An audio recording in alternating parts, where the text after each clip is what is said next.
How's it going, folks? So here I'm going to be talking about the brand new album from the band Autumn Tears, and the name of this album is Guardian of the Pale, which first of all, I have to say it's really, really nice to know that somebody is looking out for folks like me. It's really, really good to hear. Uh, Hopefully, maybe their next album is like Protectors of the Bald or something like that, because then I'll be completely covered. But anywho, before I get into, y'all know by now, before I get into that nitty gritty, let's check out the cover. So, boom, there it is. Take a look at the cover there. Fairly simple, but thought provoking nonetheless. You know, I kind of dig it. The colors are neat. You have this lady in kind of a white dress, really blonde hair, kind of laying there in a bunch of leaves and holding some kind of staff or just a root or of a tree, something like that. So it's pretty cool looking. I kind of like it. Sometimes simplicity can work, and I think it's a really neat looking cover that, again, it's thought provoking and it makes you kind of come to your own conclusions as to what's going on here, or what's the deal with this staff or this root, or maybe grasping on to earthly things or being one with nature. I don't know. There's a lot that the person looking at this album can really kind of interpret from this cover. So yeah, I dig it. I think it's cool looking, and the way that Autumn Tears is up at the top with Guardians of the Pale. It's cool, and there's something to be said for just how simple but nature focused and whatnot that it is. So yeah, I dig it for that. Now, does it properly convey the music that you're going to get on the album? If you're looking at the CD shop, record shop, what have you, you see this cover, you're like, oh, this looks kind of cool, and you never heard of the band before, but you buy it because you like the cover.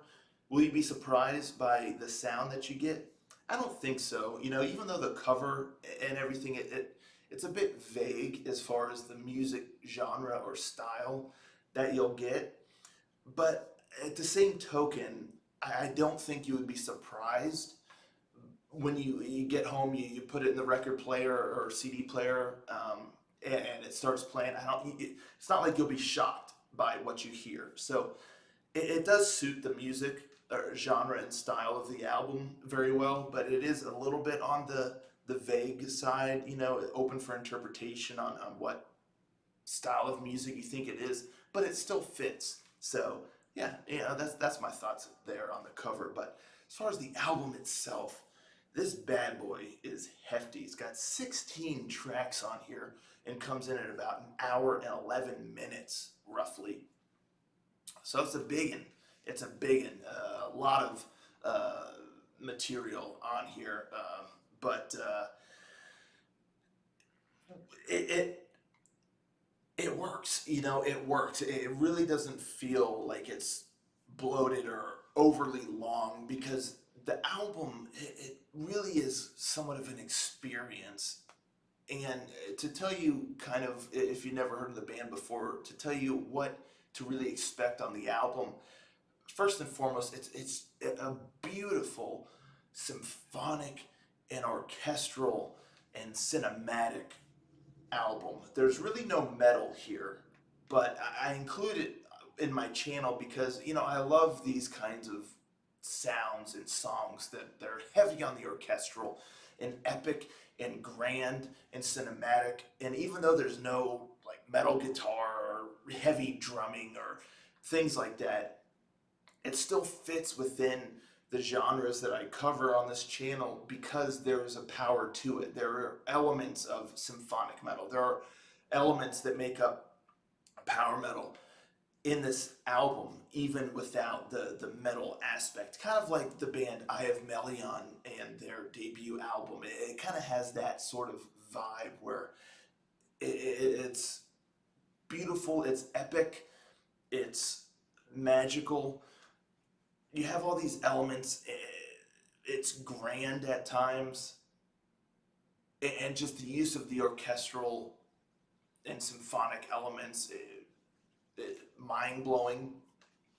So it's got these elements that make up a lot of the genres that I cover here, and so I do not exclude this from my repertoire, if you will, of what I cover, because I think a lot of you folks who are into symphonic metal and power metal and things like that also would like something like this, because it has a lot of those elements just minus the metal aspect. But it's still just grand and epic. And like I said, orchestral, predominantly strings, brass, you name it. There's choirs.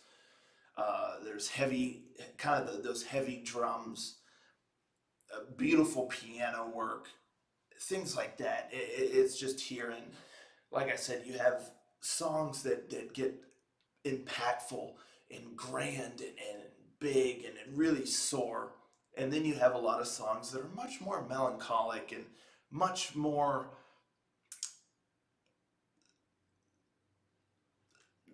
I'm trying to think of the right word to use to describe it, but just much more melancholic, much more intimate. There's a lot of emotion packed into a lot of these songs.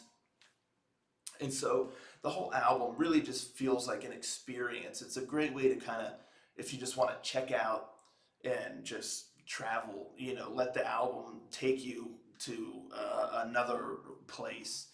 Or if you're doing some work or something and you just put it on, it's a good thing to have in the background as well, because it just has this epic cinematic feeling to it, and somewhat magical and fantastical in a sense feeling to it, where it really transports you to a kind of different mind space.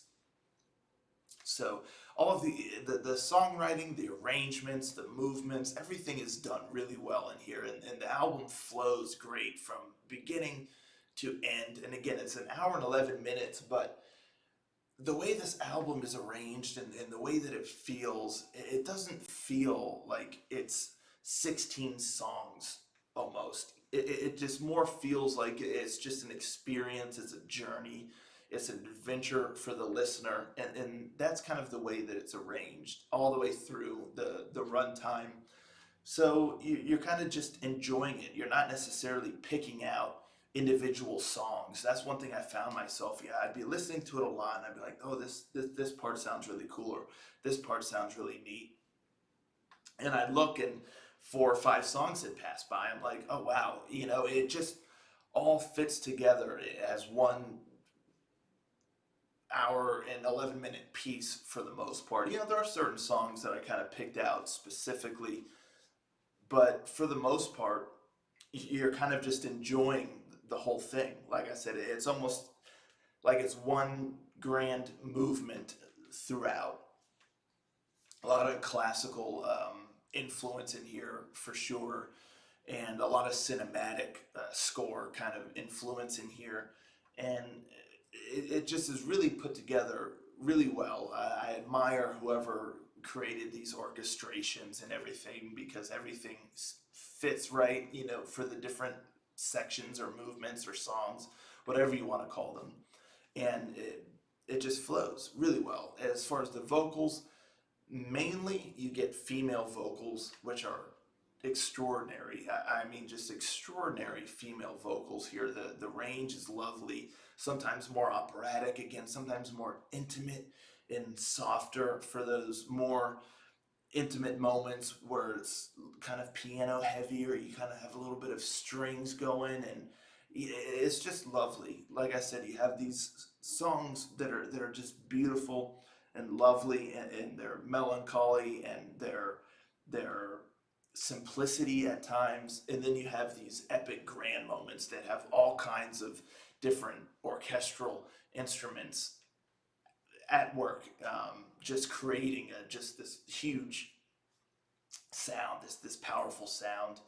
And sometimes you have choirs and whatnot, but yeah, the female vocal, just lovely vocals, very strong voice, and huge range, and really covers or carries the sound, the listener through this orchestral experience, this musical journey. But then there's also at times male vocals. I think there's multiple male vocals throughout, because there's I think only really kind of like a handful, because sometimes I feel like the voice is a little bit different. But the female vocals, for the most part, I think is the same lady doing majority of the female vocals, if not all of them. But sometimes you have male vocals kind of taking charge, and other times you have the male and female vocals dual at times, and that's just awesome. So I'm not really going to go and pinpoint certain songs on here like I do sometimes, just because it's difficult to really pinpoint certain songs. You know, all I can really say is from beginning to end, it's a journey, and you have your ups and downs, but it just all flows. And it would be awesome to really experience this album in a live setting with a full orchestra and conductor, and then the vocalist. It really is that, it has that quality to it where it just begs to be experienced in that sort of grand setting at a concert hall or something like that. So yeah, it's just absolutely beautiful and epic and lovely. I really enjoyed it. It's one of the biggest surprises, if not the biggest surprise of the month, because I'd never heard of this band before. And this is my first listen to this band because I noticed this album released this month. So I was like, you know, let me check this out. And I was just really kind of floored with it. It's a stunning piece of work here with excellent musicianship, excellent orchestrations and movements and arrangements and songwriting and excellent vocals. It really, really is top-notch stuff here. But what I will say is, how I always tell you folks, if there's one song I can recommend where you're like, tell me one song to listen to determine if I want to hear the whole album or not, I would just say go with track 2, which is Of Wind, Water, and Sand. This one's got a lot of the male vocals in there, but you can also hear the female vocals as well. And I think it's a good song that really somewhat encapsulates what you'll hear, not necessarily every song, but throughout the whole entire album. You know, it's got a lot of the elements that you'll hear throughout the whole album. But this album, it really kind of gets better as it goes too, because the more you get engrossed with it, and you just let it sweep you away, let it take you away. That's really the best way for it to be experienced. Again, this isn't the sort of album where you kind of pick out certain songs and just listen to those songs. It really begs to be listened to in its entirety. So yeah, really cool stuff. I'm quite impressed. I enjoyed it a lot, just a heck of a lot. And again, it's, if not the biggest surprise of the month, one of the best, biggest surprise albums of the month that I just thoroughly enjoyed and was quite taken by it. So yeah, let me know in the comments down below if you've heard of this band before, if you've listened to their previous material. Let me know if you've listened to this album. Let me know what you thought of it. I'd be really, really curious to hear your thoughts, but I highly recommend it for anybody that loves symphonic and power metal and epic metal in general, or cinematic style metal, or, you know, even fantasy kind of metal, or anything that heavy on orchestrals, strong vocals, a sense of fantasy and magic to it in a sense, and just you like to be swept away to kind of a different world and have an experience throughout an album while listening to the music. Like I said, I highly recommend it. It's a lovely piece.